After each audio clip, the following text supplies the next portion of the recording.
title and how long you've been working for WVAS.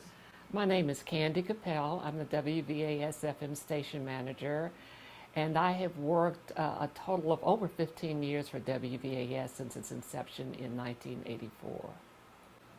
Why WVAS?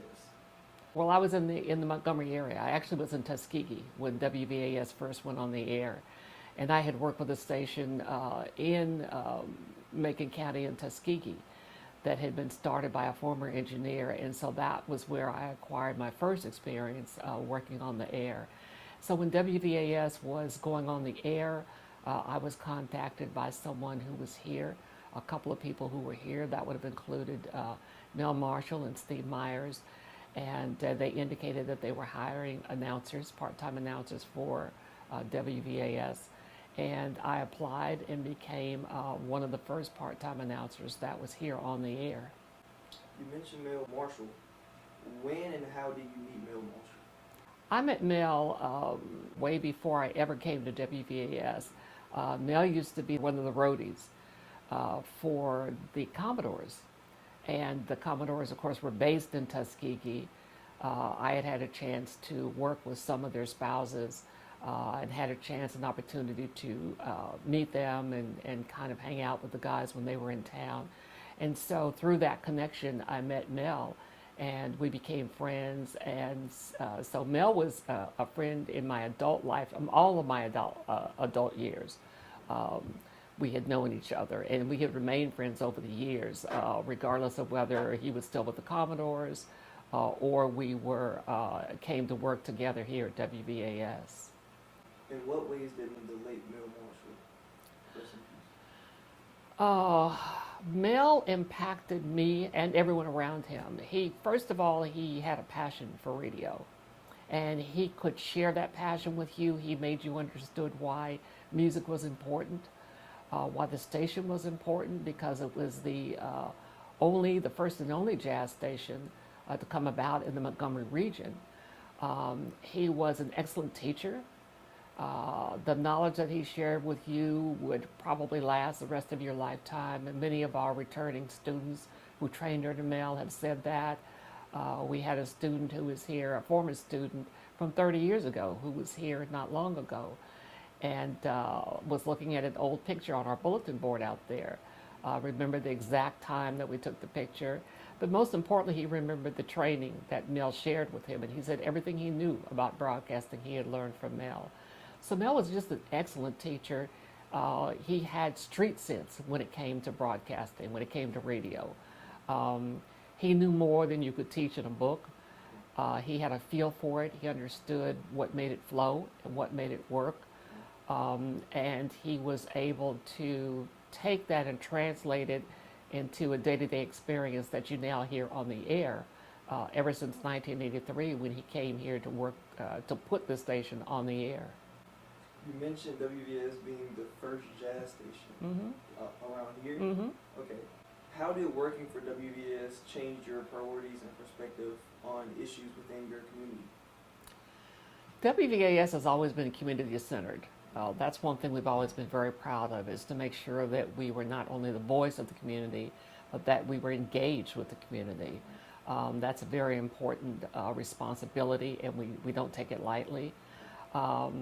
So it's allowed us to see into issues that we might not have been aware of, or even broadcast. No one else maybe had picked up the issue. Through the years, we've done community events that have talked about neighborhood crime. We've talked about issues that are important to veterans, in particular black veterans. We've talked about youth, the thoughts of youth, the passions of youth. We've had youth panels. We have traveled to other counties to make sure that we're covering issues like some of the water issues in our Black Belt counties. Certainly politics. We've been out there on the road many times, making sure that we understand the issues that are important to voters and the politicians who say they have intentions to address those issues. We know that there are so many. So we've been delighted through the years to work with the Montgomery County Sheriff's Office, with the Montgomery Police Department, with veterans groups throughout this area, with black belt groups that are working from the roots up to address things like poverty and education in their communities.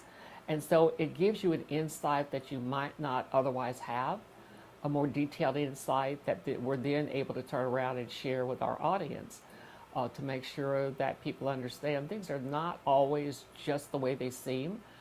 There's usually a deeper story. Yeah, just not at face value, but there's always a deeper issue, and there's certainly alternative answers to just those that we're presented with every single day.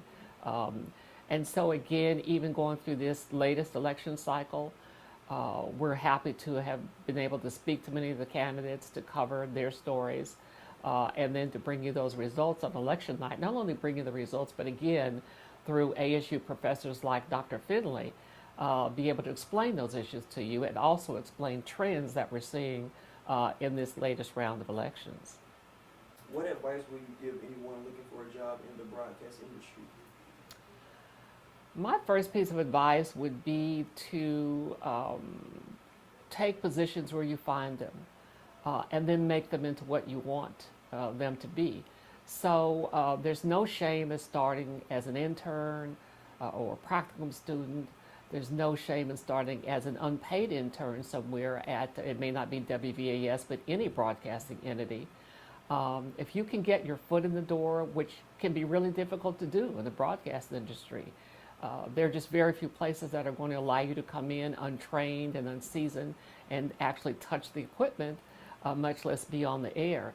So take advantage of internship, even volunteer positions, and learn as much as you can. Follow people around, ask questions, volunteer to do duties that other people may not want to do, because the more you know and the greater the variety of things that you know, then you make yourself more useful and more desirable as an employee, a future employee. Let people see what you can do, what you're capable of doing, and let people see that you have a commitment to the position and the drive to get it done, and that you understand priorities, and you understand the fact that broadcasting is a 24/7 position. It doesn't necessarily follow a 9-to-5 schedule. You could be at any time of the day or night covering a story that could be crucial to someone else, whether that's weather-related, crime-related. You just never know. So make yourself available and take any opportunity that you can get, and then do the best that you can with that opportunity. Finally, can you describe WVS in 3 words? Passion, music, community. Thank you. Thank you.